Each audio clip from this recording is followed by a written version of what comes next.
കാര്യങ്ങൾ കൺമുമ്പിൽ എന്ന പോലെ ഒരുപോലെ വിശ്വസിക്കുന്നവരെല്ലാവരും കരങ്ങളടി ചുരമിച്ച് നമുക്ക് ദൈവത്തെ മഹത്വപ്പെടുത്താം. ഹല്ലേലൂയ.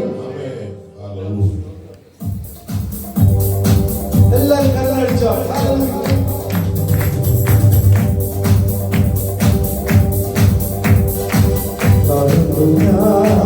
വിശ്വാസത്താ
വിശ്വാസത്താ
ഓരോ നിമിഷവാദം തിരുമാവതിൽ ചാരിടും ഞാൻ സ്വർഗനാട്ടിലും തുടരുന്നതാ ഈ ബന്ധം എൻ ഭാഗ്യമേ സ്വർഗനാട്ടിലും തുടരുന്നതാ ഈ ബന്ധം എൻ ഭാഗ്യമേ. വിശ്വസ്തന്മാർക്ക് പറയുമ്പോൾ എന്നെ നിങ്ങളെ വിശ്വസ്തനെ എത്ര പേർ ഉറപ്പോടെ പറയാൻ സാധിക്കും? എന്റെ ജീവിതത്തിൽ എന്ത് ക്ലേശങ്ങൾ വന്നാലും ഈ കർത്താവിനെ പിരിഞ്ഞ് ഞാൻ പോകത്തില്ല. ഹല്ലേലൂയ. കഷ്ടമോ നഷ്ടമോ ശോധനകളോ ഭാരങ്ങളോ പ്രയാസങ്ങളോ എന്റെ ജീവിതത്തിൽ കടന്നു വന്നാലും ഈ അപ്പനെ വിട്ട് ഞാൻ പോകത്തില്ല. ഓ ഹല്ലേലൂയ. അങ്ങനെയോട് നമുക്ക് ഒരുമിച്ച് ചേർന്ന് പാടാം പ്രിയരെ. വിശ്വസ്തന്മാർ കുറയുമ്പോൾ വിശ്വസ്തൻ എണ്ണിയ ദൈവത്തെ നമുക്ക് ഒരുമിച്ച് പാടി മഹത്വപ്പെടുത്തുന്നു.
Amen.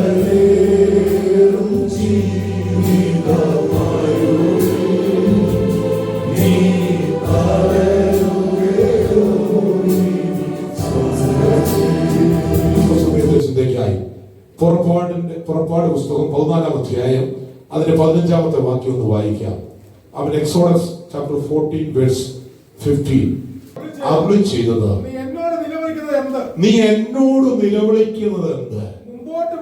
മുമ്പോട്ട് പോകുവാൻ ഇസ്രായേൽ മക്കളോട് പറക. ആമേൻ. പരിശുദ്ധ ദൈവമേ, സ്വർഗ്ഗസ്ഥ പിതാവേ, അനുഗ്രഹിക്കപ്പെട്ട ദൈവത്തിന്റെ തിരുവചനത്തിനായി സ്തോത്രം. അങ്ങയുടെ ആത്മാവിൽ എഴുതപ്പെട്ട തിരുവചനം അതേ ആത്മാവിൽ സംസാരിപ്പാൻ എനിക്ക് കൃപ നൽകണം. അങ്ങയുടെ ജനത്തെ അങ്ങയുടെ കരങ്ങളിൽ ഏൽപ്പിക്കുന്നു. അടികളോട് ദൈവം മനസ്സിൽ വചനത്തിലൂടെ വിടുതലങ്ങ് അയച്ചിരിക്കാൻ സ്തോത്രം. യേശു ക്രിസ്തുവിന്റെ നാമത്തിന്റെ പിതാവേ, ആമേൻ, ആമേൻ, ആമേൻ. ഹല്ലേലൂയ, ആമേൻ, ഹല്ലേലൂയ. മോശയിലൂടെ ദൈവത്തിന്റെ ജനത്തെ ദൈവം ആമേൻ മിസ്രയീമിൽ നിന്ന് ആമേൻ സ്തോത്രം പുറപ്പെടുവിച്ച് ആമേൻ ദൈവത്തിൽ നിയമിച്ചിരിക്കുന്ന ആമേൻ ഹല്ലേലൂയ ദേശത്തേക്ക് ആമേൻ കാലിൽ പോകുമ്പോൾ ആമേൻ ദൈവത്തിന്റെ ജനത്തിന്റെ നടുവിൽ ആമേൻ സംഭവിച്ച സംഭവങ്ങളൊന്നും ചെറുതല്ല.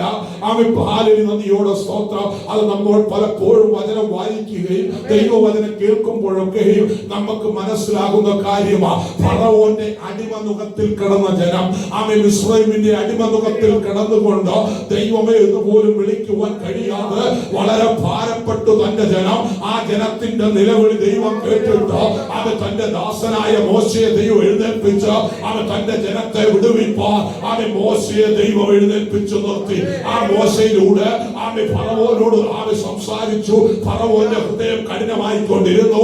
അവൻ ഹൃദയം കഠിനമാകുന്നത് അനുസരിച്ചുകൊണ്ട് ദൈവത്തിന്റെ ന്യായവിധി ദേശത്തിന്റെ മേൽ അവൻ വ്യാപരിപ്പാൻ ഇടയായി തീർന്നു. ന്യായവിധികൾ വർദ്ധിക്കും തോറും അവൻ ഫറവോന്റെ ഹൃദയം കഠിനമാകുകയുള്ളായിരുന്നു.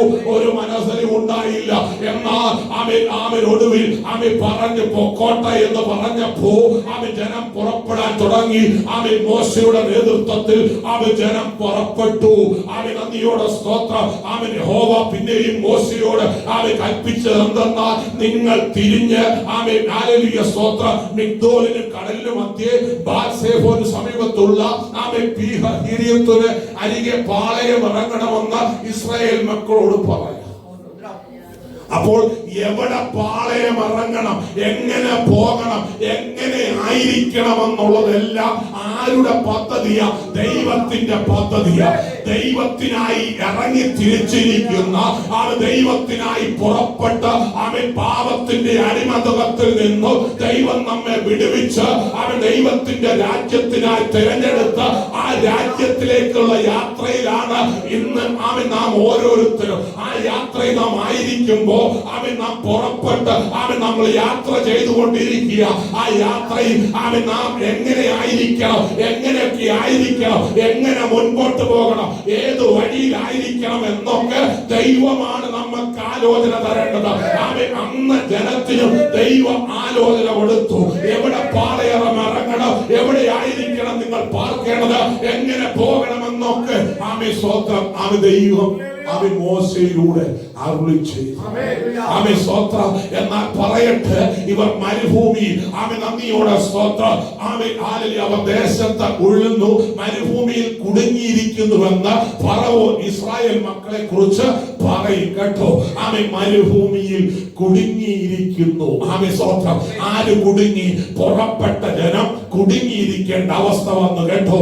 അപ്പോ ഇന്ന് രാത്രി ദൈവമക്കള് ദൈവത്തിന്റെ രാജ്യത്തിനായി അവൻ ദൈവത്തിന് വേണ്ടി ഇറങ്ങി തിരിച്ചവ മുൻപോട്ട് പോകുമ്പോ അവൻ കുടുങ്ങി ഇരിക്കേണ്ട അവസ്ഥ അവൻ പലപ്പോഴും ഉണ്ടാകും. അത് ശത്രു അറിയാം, ശത്രു മനസ്സിലാക്കും. ആ കുടുങ്ങിയിരിക്കുന്ന സാഹചര്യത്തിന്റെ നടുവിൽ അവൻ ആ ശത്രു അവൻ ദൈവ പൈതലെ ഉപദ്രവിക്കാൻ ശ്രമിക്കും.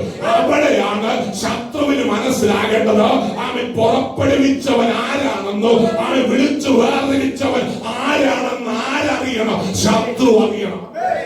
സന്തോഷമുണ്ട് ദൈവം. അവൻ നന്ദിയോടെ സ്തോത്രം. അത് ദൈവത്തിന്റെ പദ്ധതിയാ.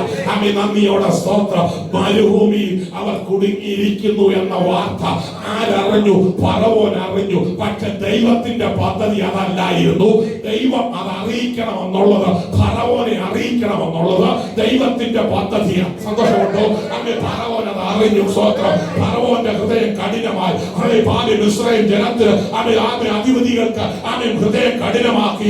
ആമേ സ്വോത്രം അവർ പുറപ്പെടണം. അവർക്ക് ആർക്കെതിരെ പുറപ്പെടണം? ജനത്തിനെതിരെ പുറപ്പെടണം. ജനത്തിന്റെ പുറകിൽ അവർ വരണമെന്നോ ജനത്തെ തകർക്കണമെന്നുള്ള അവരുടെ ആഗ്രഹം അവിടെ വർദ്ധിച്ചു. സ്വോത്രം സ്വോത്രം സന്തോഷമുണ്ടോ? ഇത് ദൈവത്തിന്റെ പദ്ധതിയാണ് കേട്ടോ. ഇത് ദൈവത്തിന്റെ പദ്ധതി. കാരണം ശത്രു മനസ്സിലാക്കണം ഇവരെ വിളിച്ച് വേർതിരിച്ച ദൈവം ആരാണെന്നോ ഈ ശത്രുവിനെ തകർക്കാനുള്ള ദൈവത്തിന്റെ പദ്ധതി കൂടെ. ഓ ആമേ സന്തോഷമുണ്ടോ? സന്തോഷമുണ്ടോ? ഇന്ന് രാത്രി രക്ഷിക്കപ്പെട്ട ദൈവവൈദ്യര് ആരാധിക്കുന്ന ദൈവവൈദ്യര് നിനക്കെതിരെ ശത്രു എഴുന്നേൽക്കുമ്പോ നീ കുടുങ്ങിയെന്നോ നിന്നെ കുടുക്കിയെന്നോ ഒക്കെ പറഞ്ഞ് വെല്ലുവിളിച്ച് ശത്രു എഴുന്നേൽക്കും. അത് ശത്രു മനസ്സിലാക്കും. പക്ഷേ നിന്റെ പുറകെ അവൻ എഴുന്നേൽക്കും. എന്തിനാ? നിന്നെ തകർക്കാൻ എഴുന്നേൽക്കും. അവിടെ തകർക്കപ്പെടുന്നത് ആരാ? ശത്രുവാകുന്നവൻ തകർക്കപ്പെടും. നിന്നെ വിടുവിക്കുന്ന ദൈവം നിന്റെ കൂടെയുണ്ട്. പക്ഷേ നീ മുൻപോട്ട് തന്നെ പോകണം. സ്വോത്രം സ്വോത്രം. ജനം എഴുന്നേറ്റ് നോക്കിയപ്പോ തേണ്ട വരുന്നു. മിസ്രൈം സൈന്യം മുഴുവൻ പുറകെ വരുന്നു. സ്വോത്രം അവിടെ പിറുപിറുക്കാൻ തുടങ്ങി. മോശയോട് ചോദിക്കുക അവിടെ ശവക്കല്ലറയില്ലാഞ്ഞിട്ടാണോ? കേട്ടോ സ്വോത്രം. ഈ മരുഭൂമിയിൽ ഇട്ട് ഞങ്ങളെ കൊല്ലാനാണോ കൊണ്ടുവന്ന ചോദ്യം അവിടെ ചോദ്യം ചോദിക്കാൻ തുടങ്ങി. പിറുപിറുക്കാൻ തുടങ്ങി. മോശ അസ്വസ്ഥനാകാൻ തുടങ്ങി. ഭക്തനായ മോശ ദൈവസന്നിധിയിൽ ഇടിവ് നിൽക്കാൻ തുടങ്ങി. പ്രാർത്ഥിക്കാൻ തുടങ്ങി. മോശയോട് ദൈവം പറഞ്ഞു നീ ഭയപ്പെടേണ്ട, നീ ധൈര്യമായി നിൽക്കുക. മോശ ജനത്തോട് പറഞ്ഞു നമ്മുടെ ദൈവം സർവശക്തനാ. ആ ദൈവം നമ്മെ വിടുവിക്കും. യഹോവ നിങ്ങൾക്ക് വേണ്ടി യുദ്ധം ചെയ്യും. നിങ്ങൾ മിണ്ടാതെ ഇരിപ്പി. നിങ്ങൾ മിണ്ടാതെ ഇരിപ്പി. നിങ്ങൾക്ക് വേണ്ടി ദൈവം യുദ്ധം ചെയ്യും. അപ്പോൾ യഹോവ മോശയോട് അരുളിച്ചെയ്തു നീ എന്നോട് നിലവിളിക്കുന്നതെന്ത്? മുൻപോട്ട് പോകുവാൻ ഇസ്രായേൽ മക്കളോട് പറക. കേട്ടോ ദൈവത്തോട് നിലവിളിച്ച മോശയോട് ദൈവം പറയുക എന്റെ ജനത്തോട് പറ മുൻപോട്ട് പോകാം. പുറമോട്ട് പോകാനല്ലെന്ന് നിങ്ങളെ വിളിച്ചു വേർതിരിച്ചത്, നിങ്ങളെ പുറപ്പെടുവിച്ചത്. പുറകോട്ട് പോകാനല്ല. പുറകിൽ വരുന്ന ശത്രുവിനെ നോക്കി നീ പകച്ചു നിൽക്കണ്ടെന്ന്. നിന്റെ പുറകിലുള്ള ശത്രുവിനെ എന്തു ചെയ്യണമെന്ന് നമ്മെ വിളിച്ചിറക്കിയ ദൈവത്തിനറിയാം. ആരാധിക്കുന്ന ദൈവവൈദ്യര് നീ മുൻപോട്ട് പോകാനുള്ളവനാ. മുൻപേ അവന്റെ രാജ്യവും നീതിയ. അത് മുൻപോട്ടാ, അത് പുറകിലോട്ടല്ല. പുറകിൽ നിന്നെ പുറകോട്ട് പിടിച്ചു നിർത്തുക. ശത്രു ചിലപ്പോ നിന്റെ പുറകിൽ എഴുന്നേൽക്കും. പക്ഷെ നീ മുൻപോട്ട് പോകണം. നീ പുറകോട്ട് പോയാൽ പരാജയം സംഭവിക്കും. നീ മുൻപോട്ടാണ് പോകുന്നെങ്കിൽ നിനക്ക് ജയം പ്രാപിപ്പാൻ കഴിയും. വിശ്വാസത്തോടെ മുൻപോട്ട് പോകണം. ദൈവസന്നിധി നിലവിളിക്കുന്ന ഭക്തനോട് ദൈവം പറയുക ഈ ജനത്തോട് പറ മുൻപോട്ട് പോകാം. അതേ ആത്മാവ് അതേ വചനത്തിലൂടെ ഇന്ന് രാത്രി ചെറിയ കൂട്ടത്തോട് പറയുക നിങ്ങൾ മുൻപോട്ട് തന്നെ പോ, മുൻപോട്ട് തന്നെ പോ. അവനെ മടിച്ചു നിൽക്കണ്ട എന്ന് പരിശുദ്ധാത്മാവ് വചനത്തോടെ പറയും. സ്വോത്രം സ്വോത്രം. ആലിൽ മുൻപോട്ട് തന്നെ പോകാം. രാത്രി സന്തോഷത്തോടെ ദൈവത്തിന് പ്രവർത്തിക്കുവാൻ കഴിയാതെ വണ്ണം ജനം പലപ്പോഴും ദൈവത്തെ ദുഃഖിപ്പിക്കേണ്ട അവസ്ഥ വന്നു. മുൻപോട്ട് പോകേണ്ട ജനം ഇവിടെ വിടുതൽ പ്രാപിച്ചു. എന്ത് വിടുതലാ പ്രാപിച്ചത്? മുൻപിൽ ചെങ്കടൽ, പുറകിൽ മിസ്രൈം സൈന്യം. ദൈവം അവിടെ അത്ഭുതം പ്രവർത്തിച്ചു. ചെങ്കടലിനെ രണ്ടായി പുലർത്തി ഉണങ്ങിയ നിലത്തോട് ഇസ്രായേൽ ജനത്തെ നടത്തി അക്കരയെത്തിച്ചു. എന്നാൽ പുറകി വന്നവൻ സ്വോത്രം എന്ത് ചെയ്തു?